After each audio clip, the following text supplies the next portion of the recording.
Hello and welcome back to Campbell's Bum. Come on, Campbell. Where are you going to be? Right there. Well, the show must go on. Here we go.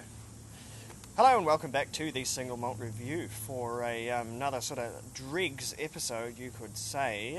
Dregs by a quantitative, not a qualitative measure, we shall hope.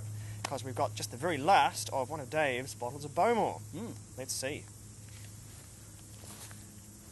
Yeah, it's coming to us from independent bottlers, Berry Brothers and Rudd. We have a 1994 distilled, 2008 bottled Bowmore from Islay, of course. Now, this is a bit of a mystery. We're told here, single malt Scots whisky, cask strength, unchill filtered.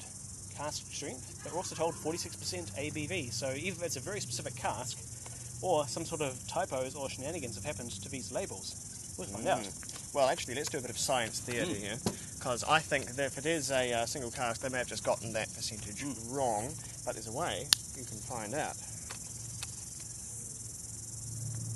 Nope, that's 46%, because that's not foaming, so that is a aqueous solvent solution. It is not an alcohol solution. So the oils and so forth are not coming out of emulsion when I shake it to form those lovely bubbles. If you're wondering how is this still a mystery to us when the bottle was down near empty, it's because we acquired it very nearly empty. It was a gift by the proprietor of one of our favourite whisky stores.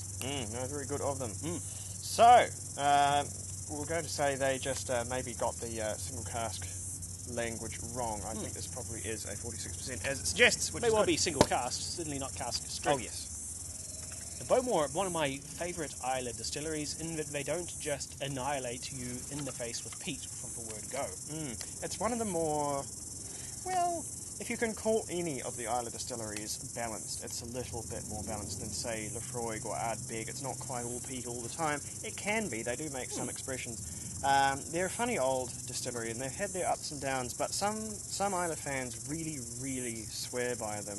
And once in not quite such a while, Bowmore does produce a really, really excellent single cask. One thing you can say for them is they are not litigious at all about letting independent bottlers buy their casks and bottle their whisky, which is really good, which means you can get to see so much more Bowmore than you would normally from the standard range, which is always useful for people like us. Adelphi put out an 8-year-old, I believe, Bowmore a few years ago, and that was exceptional, especially for such a young whisky. And this one from Berry Brothers is 14, so getting up there. So this is probably the first Berry Brothers that we've had, but I think they're a very good bottler. They're a fine old company, going since the 1700 and something, and their original shop, which you can go and see and walk on the wonky floor and everything, somewhere in London, Fleet Street, I believe. I hear it's a really good visit. I'll be seeing it this year myself. It's going to be a hell of a time. I'll have to leave my credit card behind, I suspect. At any rate, we've got a Bowmore here. It's clearly bourbon matured. I'd say that's second, if not third fill, given the age, which was, you'd have to do a bit of maths on that label. 14. It is a very pale straw. So that's just about it's a fairly typical age for Bowmore. They are not inclined to bottle under 10 years old, which I think is quite sensible. I think it would be really rather harsh, as would many Islay whiskies, if it was anything less than 10. I think 12 is sort of where most Bowmore comes out the door, and it will happily go all the way to 18 before it becomes astronomically expensive, as Islay whiskies are likened to do. However, I will say, if you do have the funds to kick around, an old Bowmore is really one of the most magical things that Islay can produce. It's one of the whiskies that, as the peat burns off, it undergoes one of the more beautiful translations into a really, really surprisingly fruity whiskey. And just one last thing before I taste this one, if you ever see, or someone ever offers you an unpeated Bowmore, which they do produce very, very occasionally, and only ever shows up in independent bottlers, jump on it. It's the most beguiling thing that Islay produces, I believe. Not my favourite, but it will absolutely floor you with just the sort of just fruit-driven, completely peat-free whiskey that can come out of an Islay distillery. Quite gorgeous. Do have a look for it. So, back to this one. On the nose, a little bit of salt and peat. I'm getting a hot salted chip smell. I'm getting a lot of really old-fashioned Islay phenolics in here. I'm getting what people refer to slightly disgustingly as burnt sticky plaster, hospital disinfectant. This little, I guess, saddle leather, I think they call it. Well-polished piece of leather.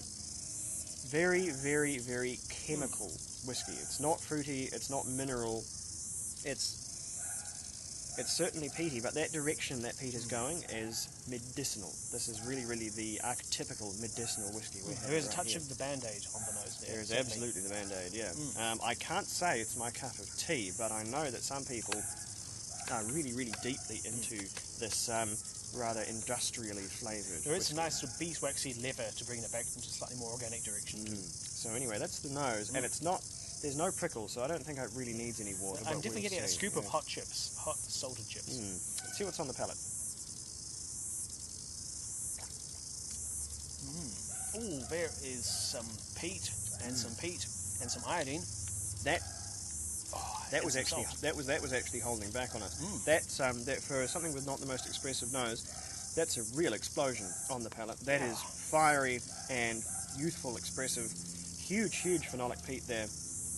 Massive mineral and medicinal explosion. It's really one of the most, medicinal industrial dockside bloody whiskies that I've had in recent years. More of those hot oily chips. Maybe it's just me. There's certainly a bit of grease in there. There's an oily character, tarry, ropey. Not so much fishy. It's not a very. It's quite an inorganic flavour. All the things in here exist. They're all sort of products of the Industrial Revolution, it would seem. Sort of even some sooty chimneys in this one. And for such a pale whiskey, it is very cloudy. That's quite an opaque body there.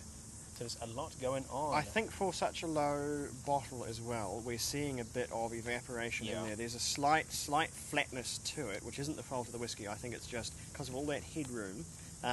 Which is a good whiskey fact too. Don't leave your bottles with so much headroom for very long. Alcohol will evaporate off. They will evaporate and go a bit flat, and it will get worse and worse every time you take the lid off and let that out. So this is a reasonably recent acquisition, so it hasn't been this low for terribly long. It's probably long enough to flatten the whiskey slightly. So no, there you go. Once a whiskey is really under a fifth, that's the sign to drink it. So not such a bad thing. That water though has injected some life back in again. A little bit of spice, some ginger, for instance, some citrus. Now, we've just been given the rain warning here, so if we just have to pack up the equipment very, very quickly, we do apologise. We'll resume, but we're just going to see if we can get in under the deluge. We'll just have to find out. So, moving along, what we've got on the palate. There's still all those medicinal, plasticky flavours, but there's a bit more. There's some Vidox though, in terms of like mussels, some fish. There's just a little bit of grainy creaminess coming through now. There's still very, very little fruit, almost no spice whatsoever. It's still a very, very chemical whiskey, but it's got a kind of chowdery creaminess. It has softened it.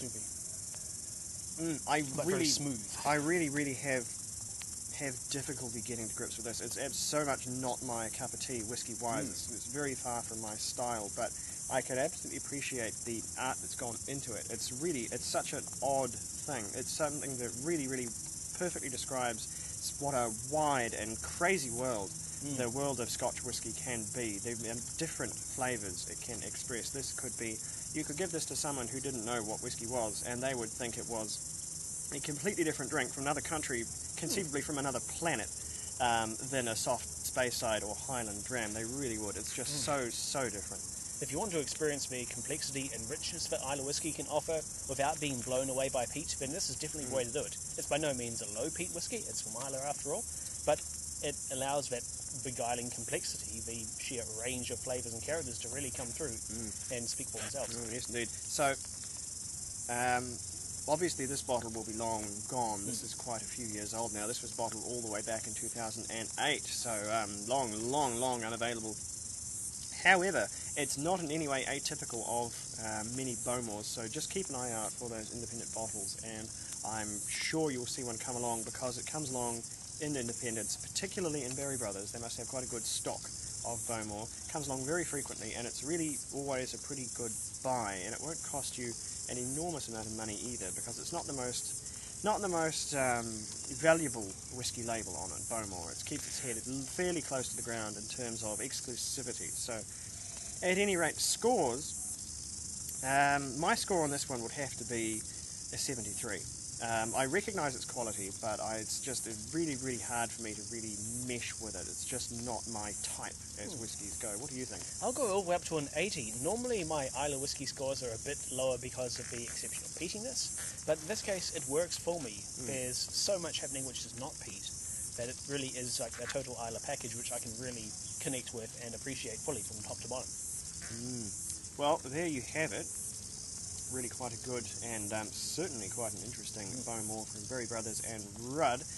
Don't look out for that one because it's long gone, but look out for others because they always come back around again eventually, especially if they're of a sensible age like this one. We had better get the hell out of here before our equipment starts to short out and catch fire. So we'll do that. In the meantime, keep safe, stay dry, and slange.